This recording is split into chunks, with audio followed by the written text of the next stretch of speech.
Sunday's trip to St James Park has the feel of a crossroads. For Arsenal, it's a chance to steady a title challenge that can wobble on a single weekend.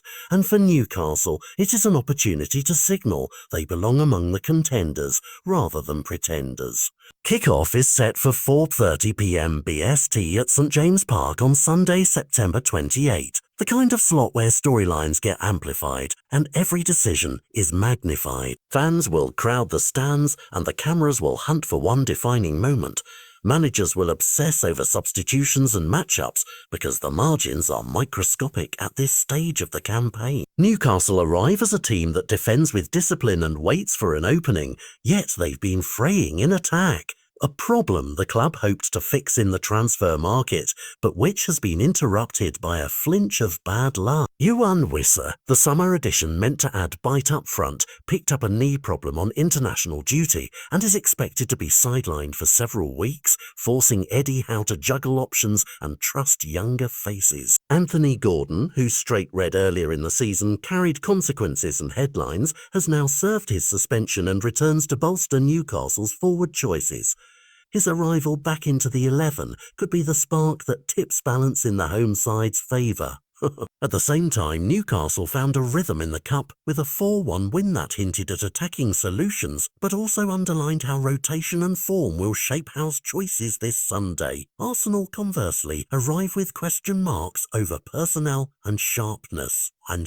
Injuries have bitten into the squad. Recent reports confirm Noni Madueke will miss time with a knee issue, and other names have been touch and go, forcing Mikel Arteta to rethink how his best creative outlets and finishers will line up. When a team that prizes high tempo and fluid attacking patterns loses pieces of its craft, the predictable result is a subtler, more cautious Arsenal, still dangerous but less explosive. That context matters because at St James Park, space is at a premium and chances are earned rather than gifted.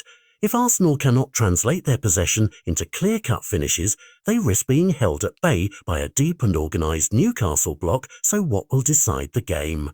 Look to the little margins, full-back overlaps that create half a yard, a set-piece that suddenly becomes a scoreboard moment, a single defensive lapse that the striker exploits. Expect a chess match in the first hour, both sides sizing each other up, probing for weaknesses, then an acceleration where one mistake becomes a story. If Anthony Gordon's return gives Newcastle that extra zip on the flank, or if a rotated Newcastle selection struggles to combine, Arsenal could sneak a victory. Conversely, if Arsenal's forward options remain blunt and Newcastle's counterplay is clinical, the home crowd will carry their team to an upset. Either way, the result will feed narratives, confidence for the winner, urgent questions for the loser, and talking points that will shape transfer whispers and tactical tweaks as October approaches. Prediction: this feels like a single moment game. A 1-0 margin, a late winner, or a set-piece decision. Expect caution, a tight midfield contest, and one piece of individual brilliance or error to separate them. And when the final whistle goes, pundits will not just discuss 3 points, but which team adjusted better to injuries, who managed substitutes smarter, and what this means for the weeks to come.